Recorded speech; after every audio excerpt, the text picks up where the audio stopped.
الحمد لله نحمده ونستعينه ونستهديه ونؤمن به ونتوكل عليه ونعوذ بالله من شرور أنفسنا ومن سيئات أعمالنا من يهده الله فلا مضل له ومن يضلله فلا هادي له ونشهد أن لا إله إلا الله وحده لا شريك له ونشهد أن محمدا عبده ورسوله وصلى الله تعالى عليه وعلى آله وأصحابه وسلم تسليما كثيرا أما بعد فأعوذ بالله من الشيطان الرجيم بسم الله الرحمن الرحيم لقد كان لسبع في مسكنهم آية جنتان عن يمين وشمال كلوا من رزق ربكم واشكروا له بلدة طيبة ورب غفور صدق الله العظيم. محترم عزیزوں بزرگوں دوستوں، اللہ تبارک و تعالیٰ نے قرآن مجید کو ہدایت اور نصیحت کی کتاب بنایا ہے اور رحمت بنایا ہے. چنانچہ قرآن مجید کا اکثر حصہ ان مضامین پر اور واقعات پر ہے جو لوگوں کے لیے ہدایت کا سبب بنتے ہوں، اور پھر ان واقعات کے تحت میں جگہ جگہ پر اللہ تبارک و تعالیٰ نے نصیحتیں فرمائی. پچھلی قوموں کے واقعات اگرچہ تاریخی اعتبار سے سالانہ ہر سال یا ہر صدی میں کیا ہوا، قرآن نے اس کو ذکر نہیں کیا، اس لیے کہ قرآن ہسٹری کی کتاب نہیں، تاریخی کتاب نہیں. تو عام طور پر ہسٹری لکھنے والے، تاریخ لکھنے والے جیسے ترتیب وار واقعات کو سن کے اعتبار سے، سال کے اعتبار سے جمع کرتے ہیں. قرآن نے اس طرح جمع نہیں کیا، اور ہر امت کے پورے واقعات وہ بھی نہیں لکھے، بلکہ قرآن مجید کی اس جگہ پر جو واقعہ مناسب ہوتا ہو اور واقعے کا جو حصہ مناسب ہوتا ہو، جیسے حضرت موسیٰ علیہ السلام کا واقعہ قرآن مجید میں بہت جگہ ذکر کیا گیا، لیکن پورا ذکر نہیں کیا گیا ایک ساتھ. کہیں واقعے کا کوئی حصہ، کہیں واقعے کا کوئی حصہ، یعنی اس حالات کے اعتبار سے، ان آگے پیچھے کی آیتوں کے اعتبار سے کون سا حصہ مناسب ہے اس کو اللہ تبارک و تعالیٰ نے ذکر فرمایا. تھوڑا سا تفصیلی واقعہ جو قرآن مجید میں ذکر کیا ہے وہ حضرت یوسف علیہ السلام کا ہے، جو دوسرے واقعات کے مقابلے میں زیادہ مرتب ہے، زیادہ ترتیب کے ساتھ ہے. باقی واقعات کو اللہ نے ترتیب سے ذکر نہیں کیا، اس لیے کہ مقصود کو ملحوظ رکھا گیا، ان واقعات سے چاہا کیا جا رہا ہے. چنانچہ انہی واقعات میں سے ایک مشہور واقعہ جس کا قرآن نے ذکر کیا ہے وہ قوم سبا کا تذکرہ ہے. یہ قوم حضرت عیسیٰ علیہ السلام کے بعد اللہ کے نبی صلی اللہ علیہ وسلم کے درمیانی زمانے میں، جو تقریباً 650 سال کا فاصلہ ہے، بلکہ 550 سال کا فاصلہ ہے، وہاں اس دوران میں یہ قوم آباد تھی، جس کا قرآن مجید میں سورت کا نام ہے سورہ سبا کے نام سے. اور بعض حضرات مفسرین فرماتے ہیں کہ قرآن مجید میں ایک اور قوم کا نام ہے قوم تبع. اہم خیر ام قوم تبع. اللہ پوچھ رہے ہیں لوگوں سے کہ تم یہ بہتر ہے یا قوم تبع بہتر ہے. قوم تبع ایک قوم کا نام تھا، ان کی بادشاہت مشہور تھی، دنیا کے ایک بڑے حصے پر اس قوم کے ایک بادشاہ نے حکومت کی تھی، جن کو تبع اول کہتے ہیں. تو یہ قوم اس زمانے میں جو یمن ہے، یمن کا دارالحکومت صنعاء ہے، جو آج بھی باقی ہے، پچھلے زمانے سے وہ بڑا شہر تھا. اس کے 3 منزل پر ایک آبادی تھی جس کا نام ارم تھا. وہاں پر ایک قوم آباد تھی. اور اس زمانے کی ملکہ بلقیس، جس کا حضرت سلیمان علیہ السلام کے واقعے میں جس کا تذکرہ ہے، تو کسی زمانے میں اس علاقے میں اس ملکہ نے ایک ڈیم تیار کیا،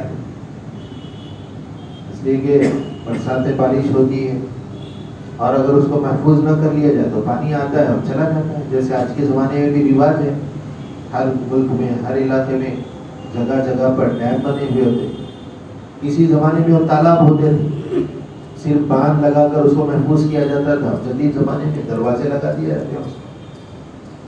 تو یہ دروازوں کا نظام یہ نئی ٹیکنالوجی نہیں ہے، بلکہ آج سے سینکڑوں سال پہلے، ہزاروں سال پہلے، 2500 سال کا تقریباً زمانہ، اس کے آگے پیچھے کا، اس زمانے کے اندر قوم جو ہے ملکہ بلقیس نے ڈیم تیار کروایا، 2 پہاڑوں کے درمیان کا حصہ دیوار اٹھا کر بند کر دیا اور 3 سطح پر دروازے لگائے گئے، ایک اونچی سطح پر کہ پانی جب بہت زیادہ ہو تو اس دروازے سے پانی نیچے آئے، اس کے بعد پھر درمیانی سطح پر کچھ دروازے لگائے گئے تھے، اس کے بعد پھر نیچے جو آخری زمانے میں بچا کچا پانی استعمال کر سکے، بہت مضبوط ڈیم بنا،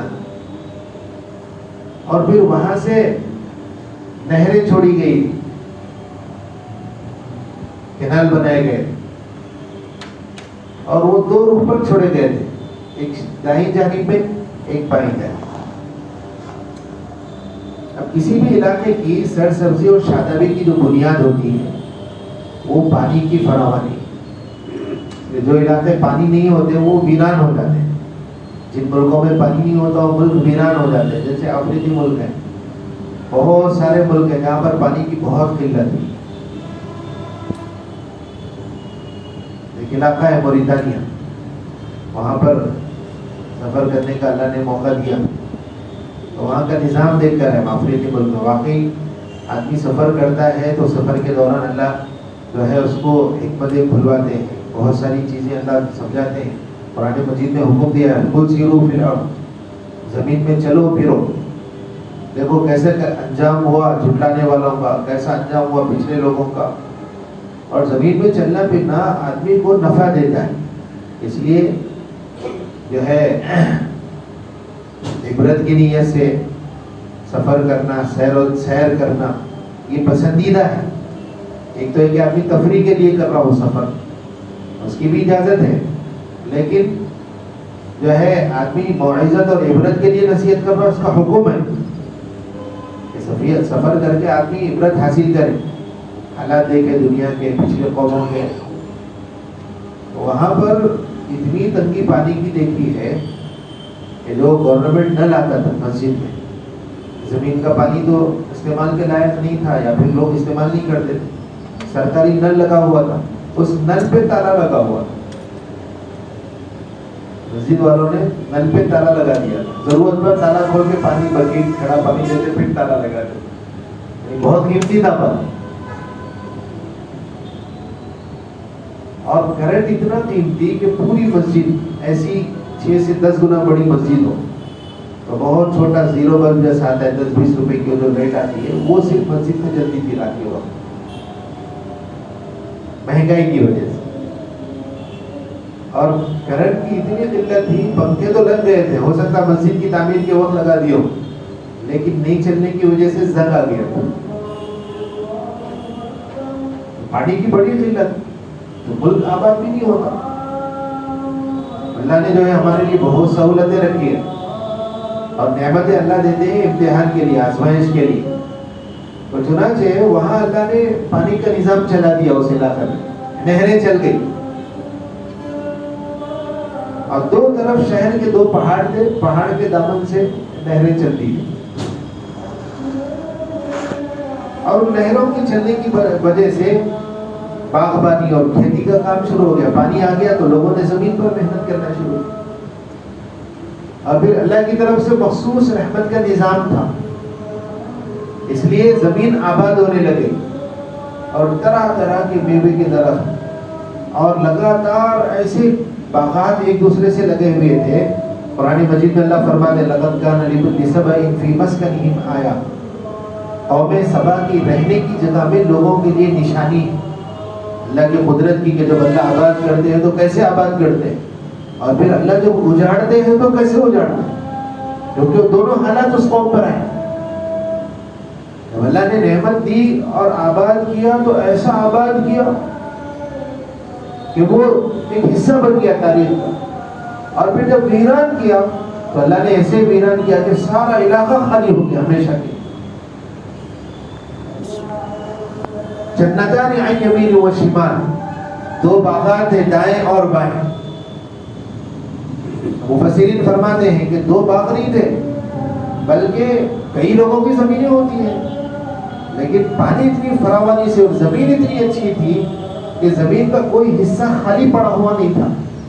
درمیان میں پتھر آ گئے، بنجر زمین آ گئی، تو آپ دیکھتے ہیں سفر کرتے ہوئے کبھی تھوڑی دور تک جو ہے سبزہ رہتا ہے، کھیتی اگی رہتی ہے، پھر خشک مٹی، پھر تھوڑی دیر بعد تھوڑے سے کھیت نظر آتے ہیں، پھر خشک مٹی۔ تو ایسا نہیں تھا، بلکہ لگاتار کھیت اگے ہوئے تھے، لگاتار باغ لگے ہوئے تھے۔ دیکھنے والے کو ایسا لگتا تھا کہ کلومیٹروں پر ایک ہی باغ لگا ہوا ہے، کہ درمیان میں خالی جگہ ہے۔ جنتان عن یمین و شمال کلوا من رزق ربکم واشکروا لہ، اللہ کی روزی کھاؤ، اللہ کا شکر کرو۔ اللہ نعمت دے رہا ہے، اس لیے بندہ کبھی بھی کسی بھی نعمت پر اترائے نہیں۔ اللہ نے کسی کو مال دیا ہے، کسی کو حسن دیا ہے، کسی کو تعلیم دی ہے، کسی کو عہدے ملے ہیں، ان اللہ کی دی ہوئی نعمتوں پر اترانا اللہ کو پسند نہیں۔ لا تفرح ان اللہ لا يحب الفرحین، اترا نہیں، اللہ اترانے والے کو پسند نہیں کرتا، بلکہ نعمت پر اللہ کے شکر میں گردن جھک جائے۔ جتنی نعمت ہو آدمی کا تواضع بنے۔ انبیاء سب سے زیادہ متواضع ہوتے ہیں۔ اللہ کے نبی صلی اللہ علیہ وسلم متواضع، حالانکہ سب سے بڑی نعمت ملی تھی۔ آدمی جب کسی نعمت کو اللہ کی نعمت سمجھتا ہے تو پھر وہ متواضع ہوتا ہے، اس کو اپنا کمال سمجھتا ہے تو پھر اکڑ دکھاتا۔ قارون کو اللہ نے خزانے دیے تھے، ان خزانوں کے بارے میں اس کی قوم نے اس کو نصیحت کی تھی، وَلَا تَنْسَ نَصِيبَكَ مِنَ الدُّنْيَا وَأَحْسِنْ كَمَا أَحْسَنَ اللَّهُ إِلَيْكَ، اللہ نے جیسا تیرے ساتھ احسان کا معاملہ کیا ہے، تجھے مال و دولت اللہ دی ہے، تو بھی احسان کر اللہ کے بندوں کے ساتھ۔ تو اس نے کہا بھئی یہ نعمت مجھے اللہ نے کہا دی ہے، انما اوتیتہ علی علم عندی، یہ تو مجھے اپنے کمال سے ملی ہے، میں ڈگری والا تھا، بیرون ملک گیا، پیسہ کما کر لایا، اس میں اللہ کی نعمت کا ہے، اس میں تو میرا کمال، میں نے ڈگری حاصل کی ہے۔ پھر جب اس نعمت کو اللہ کی نعمت بندہ سمجھتا ہے تو پھر اپنی گردن جھکاتا ہے، اتراتا نہیں ہے۔ اللہ فرما رہے ہیں کلوا من رزق ربکم واشکروا لہ، ان لوگوں سے کہا گیا وہاں کے رہنے والوں سے اللہ کی روزی کھاؤ، اللہ کا شکر ادا کرو۔ بلدۃ طیبۃ ورب غفور، عمدہ شہر ہے، بخشنے والا پروردگار ہے۔ ایسی اچھی آب و ہوا اللہ نے اس علاقے میں دی تھی کہ وہاں کیڑے مکوڑے نہیں ہوتے تھے، وہاں مچھر مکھی نہیں ہوا کرتے تھے۔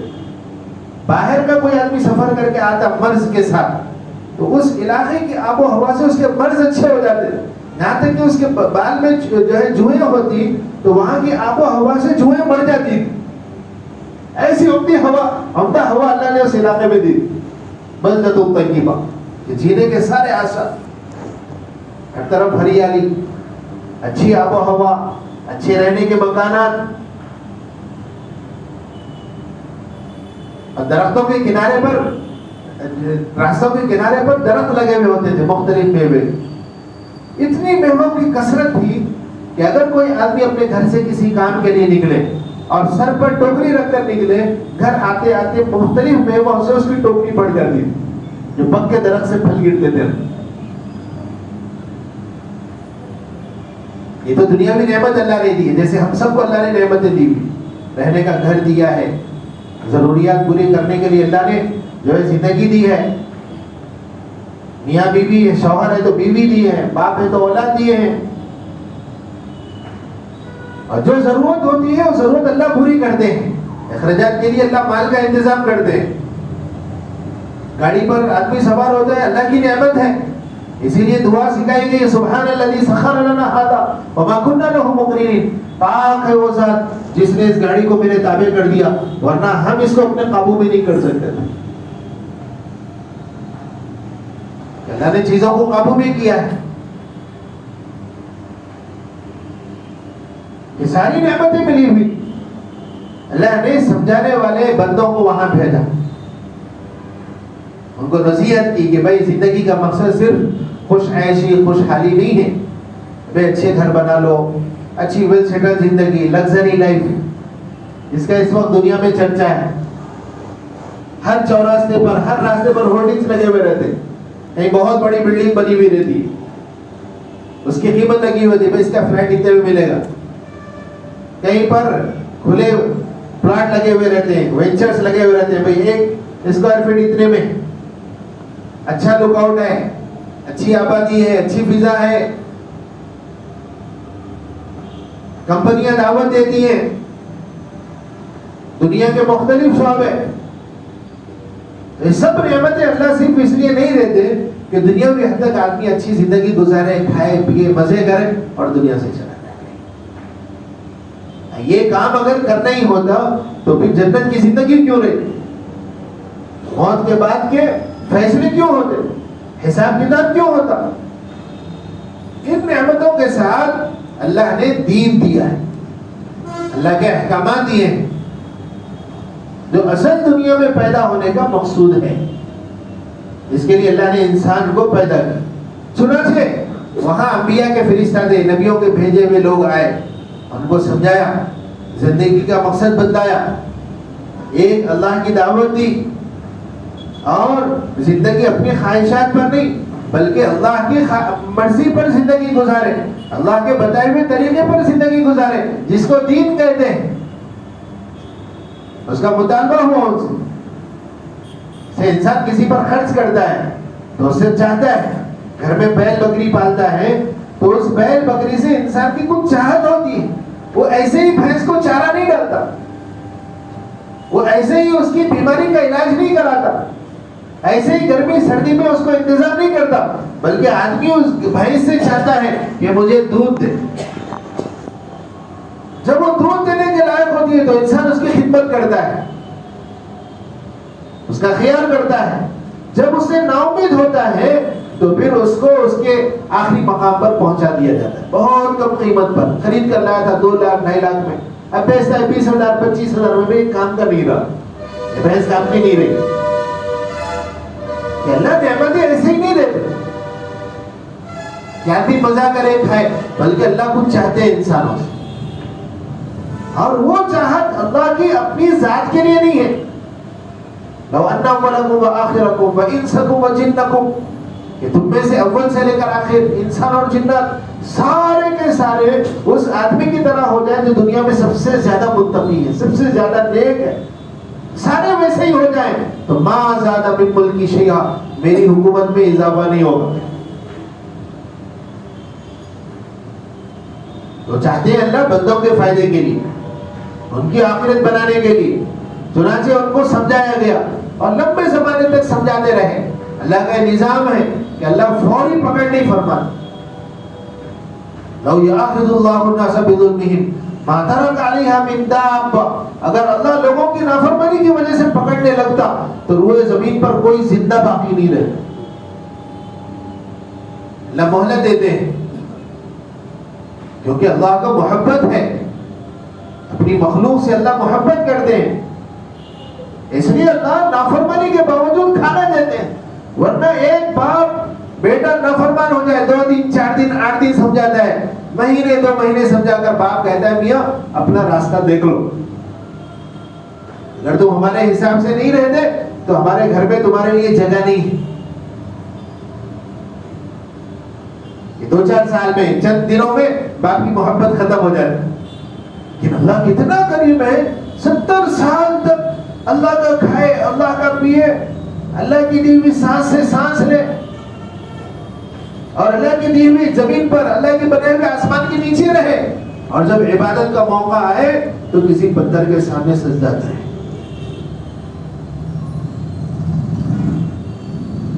اللہ حلیم ہے. اللہ کی صفت قرآن مجید میں جگہ جگہ آئی ہے کہ اللہ حلیم ہے, بردبار ہے, فوری پکڑ نہیں کرتے, مہلت دیتے رہتے ہیں. چنانچہ لمبے زمانے تک ان کو سمجھایا گیا, لیکن انہوں نے سمجھنے سے انکار کر دیا. عام طور پر مال آدمی کے پاس آتا ہے اور بغیر تربیت کے تو اس کے مزاج میں فساد ہے. مال کے مزاج میں ہر چیز کا ایک اثر ہوتا ہے نا, تو مال کے اثر میں فساد ہے. ہاں تربیت والا ہو, اس مال کو لینے سے پہلے اس کی حقیقت سمجھتا ہو تو پھر دھوکہ نہیں کھاتا. اگر تربیت نہیں ہے, اس مال کے درجے کا علم نہیں ہے, تو پھر آدمی غرور میں آ جاتا ہے, دھوکے میں آتا ہے. بلکہ یہاں تک فرماتے ہیں کہ بھائی ایک آدمی نشے کی چیز استعمال کرتا ہے, نشہ حاصل کرتا ہے, تھوڑی دیر کے بعد اس کا نشہ ختم ہوتا ہے, لیکن مال اور جاہ کا نشہ, عہدوں کا, رتبوں کا, یہ ایسا نشہ ہے جو کبھی آدمی کے دماغ سے اترتا ہی نہیں. اس لیے جتنے نبیوں کا اللہ نے قرآن مجید میں تذکرہ کیا ہے وہ تمام نبیوں کی مخالف پارٹی مال والی تھی ہر زمانے میں. اور نبی کے ساتھ لگے تھے غریب لوگ, مال والے بھی تھے لیکن کم. جیسے ابو بکر رضی اللہ عنہ بڑے مالدار تھے لیکن 2-4 لوگوں میں ابو بکر رضی اللہ, باقی جو لگے تھے عمار, یاسر, یہ سارے غریب لوگ. اور سامنے ابو جہل, ابو لہب, عتبہ, شیبہ, مال والوں کی جماعت. چنانچہ نبی کی دعوت کے مقابلے میں اکڑ پر آئے, مخالفت پر آئے, تو اللہ تبارک و تعالیٰ نے اس سرسبز و شاداب زمین کو ختم کرنے کا ارادہ فرمایا. چنانچہ اللہ نے آثار شروع کرا دیے, وہاں عذاب کے آثار. ڈیم بنا ہوا تھا بڑا پختہ, اس کو کمزور کرنے کے لیے اللہ تبارک و تعالیٰ نے چوہے بھیجے. وہ جگہ جگہ اس کا کام ہے, کھودتے رہتا ہے, اچھی اچھی بنیادوں کو ہلا دیتا. یہ جو عام چوہے ہیں نا, وہ باضابطہ بھیجے ہوئے نہیں ہیں, یہ تو عام زمین میں آباد چوہے ہیں, وہ اچھی اچھی بنیادوں کو کھوکھلا کر دیتے نیچے سے. وہ تو اللہ کے بھیجے ہوئے اسپیشل قسم کے چوہے. انہوں نے اپنا کام شروع کیا, کھودنا کھودنا. تو کچھ سمجھدار لوگ تھے, ایک نجومی کاہن قسم کا آدمی تھا, اس نے اندازہ لگایا کہ بھئی یہاں پر کچھ ہونے والا ہے. تو اس نے سب سے پہلے اپنی زمین کا سودا کر لیا اچھے قیمت پہ, اپنی زمین بیچ کر اپنے کو سیکیور کر کے. لوگوں میں خیر کا تھا, وہ اپنی زمین تو بیچا, انجان بن کر نہیں گیا, لوگوں کو جمع کر کے کہنے لگا لوگوں یہاں خطرے کی بو آ رہی ہے, یہ ڈیم ٹوٹنے والا ہے, اس لیے میں تم سے خیر خواہی کرتا ہوں. جو آدمی جو ہے دور دراز سفر کر کے جینا چاہ رہا ہو وہ عمان کا رخ کر لے, اور جو شراب اور خمیری روٹی کھانے کے جو خواہش مند ہیں وہ ملک شام کی طرف چلے جائیں. اور جو لوگ ایسی جانوروں کی سواری چاہتے ہیں جو کیچڑ میں نہ پھسلے, اور وہ جانور جو لمبا سفر کر سکتا ہو, ایسے علاقوں میں جانا چاہتے ہیں, یثرب چلے جائیں, مدینہ منورہ. اس وقت اس کا نام یثرب تھا. اس نے لوگوں کو اعلان سمجھایا بجھایا اور خود اپنا سامان پیک کر کے وہ روانہ ہو گیا, پتہ نہیں کدھر گئے. کچھ سمجھدار لوگ تھے جو وہاں سے نکل گئے, پھر یہ عمان آباد ہوا, مدینہ طیبہ. یہ اوس اور خزرج کے جو قبیلے تھے, انصار جن کو ہم کہتے ہیں, جو اللہ کے نبی کے مددگار بنے, وہ انہی نسل میں سے ہیں. تو کچھ لوگ آ کر مدینہ طیبہ آباد ہو گئے, اور کچھ ملک شام چلے گئے, جو غسان نامی قبیلہ عرب کا ہم نے سنا ہے, تاریخ میں تذکرہ آتا ہے, وہاں چلے گئے. اور کچھ لوگ جو ضدی تھے, بات ماننے پر تیار نہیں تھے, وہ وہیں رہے. انہوں نے علاج کیا کہ بھئی ٹھیک ہے, اگر یہ چوہے دیواروں کو کھوکھلا کرتے ہیں تو ہم ان کو ختم کرنے کے لیے بلیاں پالیں. لیکن چوہا تو خاص بھیجا ہوا اللہ کا, اور یہ بلی عبداللہ کی, یہ کہاں مقابلہ کریں گے. چنانچہ اللہ کا وقت آیا جو اللہ نے وقت طے کیا تھا, اور وہ دھماکے سے ڈیم ٹوٹا اور سارا علاقہ جو ہے پانی کے حد نظر ہو گیا. اللہ فرما رہے ہیں کہ ان سے کہا گیا تھا کہ اللہ کی روزی کھاؤ, اللہ کا شکر ادا کرو. اللہ کی مانو نہیں مانا تو ہم نے کیا کیا؟ وَمَتَّلْنَاهُمْ بِجَنَّتَيْهِمْ جَنَّتَيْنِ. یہ 2 باغات تھے نا، ان کے بدلے میں ہم نے دوسرے 2 باغات بنا دی. وہ کیسے؟ ذَوَاتَيْ أُكْلٍ خَمْطٍ، بد مزہ پھل والے، وَأَثْلٍ، اور آرام کے پھل والے، وَشَيْءٍ مِّن سِدْرٍ قَلِيلٍ، اور بہت تھوڑی سی بیری والے. 2 قسم کے بیر کے درخت ہوتے ہیں. ایک باضابطہ پھل حاصل کرنے کے لیے اگائے جاتے ہیں.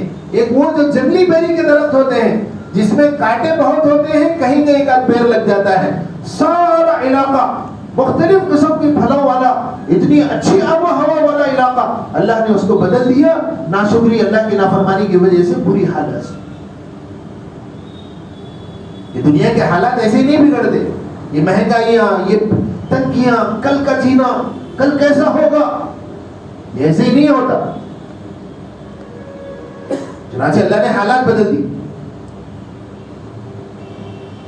وَهَلْ نُجَازِي إِلَّا الْكَفُورَ. ہم ناشکروں کو تو ایسی سزا دیتے ہیں. اللہ ایک بڑا ناشکرہ وہ ہے جو کفر کرتا ہے، اس کی تو سزا اللہ نے دنیا میں، اگر عذاب آتا ہے تو عمومی عذاب میں ہلاک کر دیتے ہیں، اگر بچ جاتے ہیں تو اسے سزا اللہ نے جہنم میں تیار رکھی ہے. ورنہ ایمان والا ہو کر ناشکرہ ہوتا ہے تو اللہ اس پر بھی سزائیں مسلط کرتے ہیں. اگرچہ عمومی ہلاکت نہیں ہوتی، جیسے قوم عاد و ثمود ہلاک ہوئی، لیکن اللہ انفرادی حالات ڈالتے رہتے ہیں.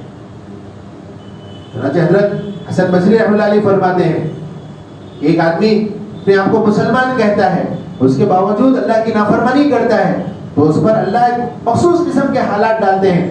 اس کے بارے میں فرمایا الوہن فی العبادہ، آدمی پر، مسلمان پر جو سزا آتی ہے نافرمانی کی، ناشکری کی، اس سزا کا ایک اثر بتایا عبادت میں سستی. عبادت میں سستی ہو رہی ہے. یہ کوئی مزے کی بات نہیں ہے بلکہ ڈرنے کی بات ہے. جیسے اللہ نے نافرمان قوموں کو عذابوں میں ہلاک کیا ہے، جو کہ مسلمان کو عمومی ہلاکت کا عذاب تو دنیا میں نہیں آئے گا، لیکن اس کے بدلے میں دوسرے جو سزائیں آئیں گے، اس سزا کا ایک حصہ ہے الوہن فی العبادہ، عبادت میں سستی. جیسے ہمیں کا اکثر کا حال ہے، میرا اپنا حال کہ عبادتوں میں سستی ہو. جو شوق اور رغبت دنیا اور دنیا کی چیزوں کے پیچھے، دنیا کی مجلسوں کے پیچھے، اس شوق اور رغبت کا 10% حصہ اپنی آخرت کے لیے اور دین کے لیے نظر نہیں آتا.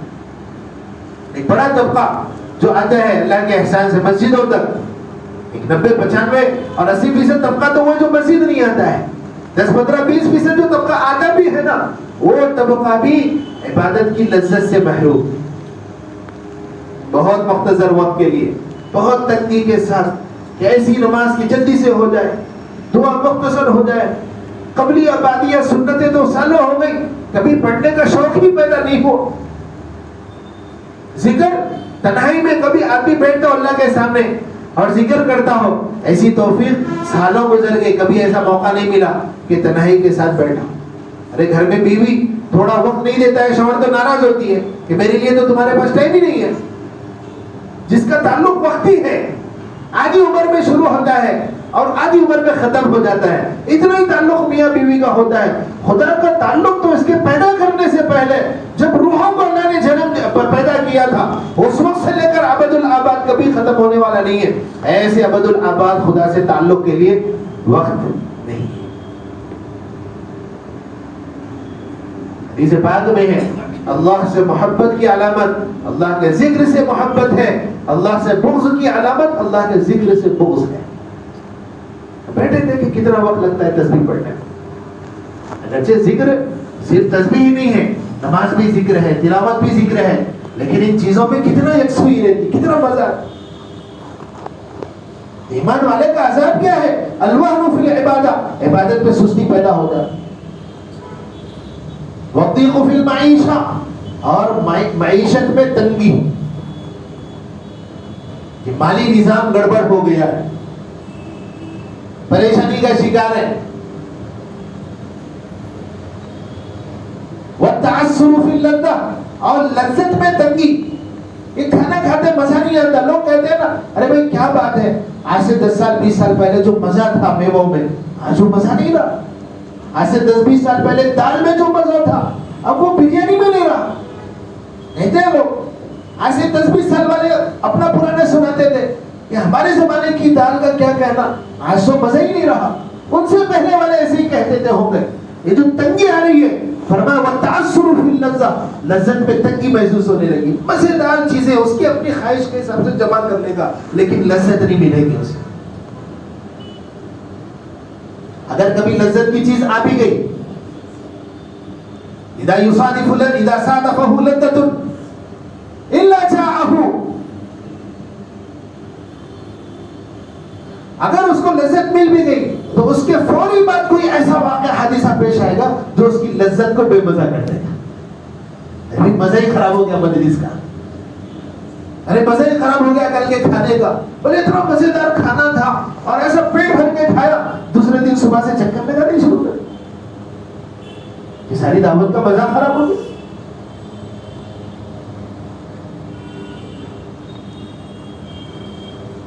ذلك جزيناهم بما كفروا وهل نجازي الا الكفور وجعلنا بينهم وبين القرى التي باركنا فيها. اللہ نے ان پر اور احسان کیا تھا، اس بستی والوں پر سفر ان کے لیے آسان اللہ نے کر دیا تھا، جیسے ہمارے اوپر سفر آسان ہو گیا. اب تو بس 200-400 کلومیٹر جانا ہے، بولتے پھر صبح نکل جائیں گے شام آ جائیں گے، اتنا آسان ہو گیا. بہت لمبے زمانے میں نہیں، 10-20 سال میں، 15-20 سال پہلے 100 کلومیٹر کہیں جانا ہے تو 2 دن کا وقت چاہیے، گاڑیاں ٹائم پر نہیں ملتی ہے، سفر مشقت والا ہے. اب 300-400 کلومیٹر کا سفر ہے، آدمیوں کہتا ہے ٹھیک کوئی مسئلہ نہیں، صبح نکل جائے کہ شام آ جائے. اللہ نے ان کے لیے سفر آسان کر دیا تھا.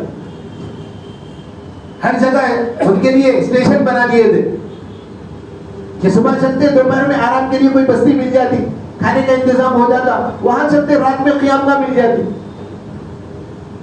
لیکن آدمی کو نعمت پچتی نہیں ہے، نعمت آدمی زیادہ دن ہضم نہیں کر پاتا. دعا کرنے لگے فقالوا ربنا باعد بین اسفارنا، اے رب ہمارے سفر کو ذرا لمبا کر دیجیے، سفر کا مزہ ہی نہیں آ رہا ہے، ایسے تھکاوٹ محسوس ہی نہیں ہو رہی ہے. اللہ فرماتے فجعلناہم احادیث، یہ ساری نعمتوں والے علاقے تھے. آج کے زمانے میں وہ علاقہ ہوتا جس کا منظر قرآن نے کھینچا ہے تو وہ ٹورسٹ پلیس ہوتا، لوگ بڑے مال خرچ کر کے ان علاقوں میں گھوم کر آتے. جس طرح کا نقشہ اللہ نے اس علاقے کا قرآن میں کھینچا ہے. لیکن اللہ فرماتے ہیں نافرمانی کے بعد ان کی نعمتیں بچی نہیں، فجعلناہم احادیث، ہم نے ان کو قصے بنا دیا. قصہ رہ گیا، صرف قوم سماج واقعہ تاریخ میں لکھ دیا گیا، ایسی ایسی قوم تھی یہ تھی، لیکن آج ان کا کوئی وجود باقی نہیں رہا. وَمَزَّقْنَاهُمْ كُلَّ مُمَزَّقٍ، ایک باپ کے 10 بیٹے، یہ قوم سبا جس کا نام تھا. وَمَزَّقْنَاهُمْ كُلَّ مُمَزَّقٍ، ان میں ان کے ہم نے ٹکڑے ٹکڑے کر دیے. کوئی جا کے یثرب بس گیا، کوئی عمان بس گیا، کوئی ملک شام چلا گیا. ان کا جو خاندانی نظام تھا، ایک باپ کے بیٹے آپس میں خاندان کے ساتھ جیتے، ان کے درمیان انتشار ڈال دیا جیسے ہم سب منتشر ہیں.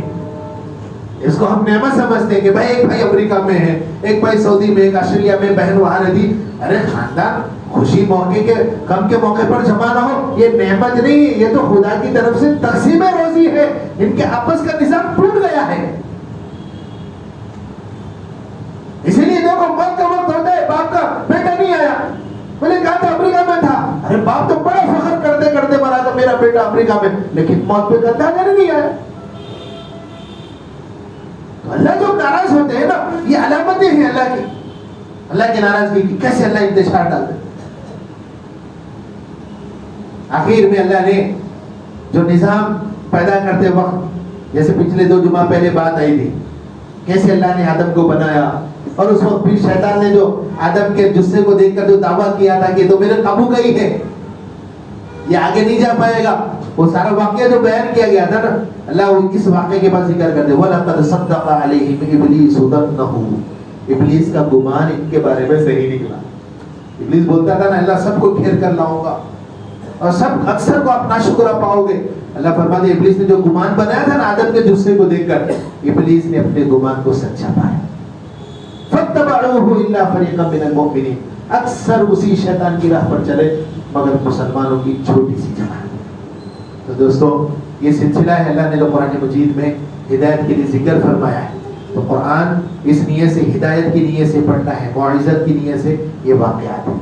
باقی وہ واقعہ جس پر علماء بحث کرتے ہیں وہ عوام کا حق کے لیے نہیں. جو مسئلے مسائل کی آیتیں ہیں وہ عوام میں اختلاف ڈالنے کے لیے، آپس میں ایک دوسرے کا گریبان پکڑنے کے نہیں ہے، وہ تو قرآن کا ایک چھوٹا سا حصہ ہے.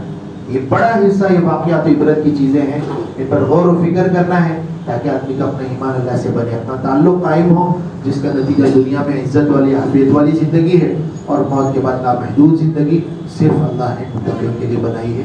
سنت اور تجربہ.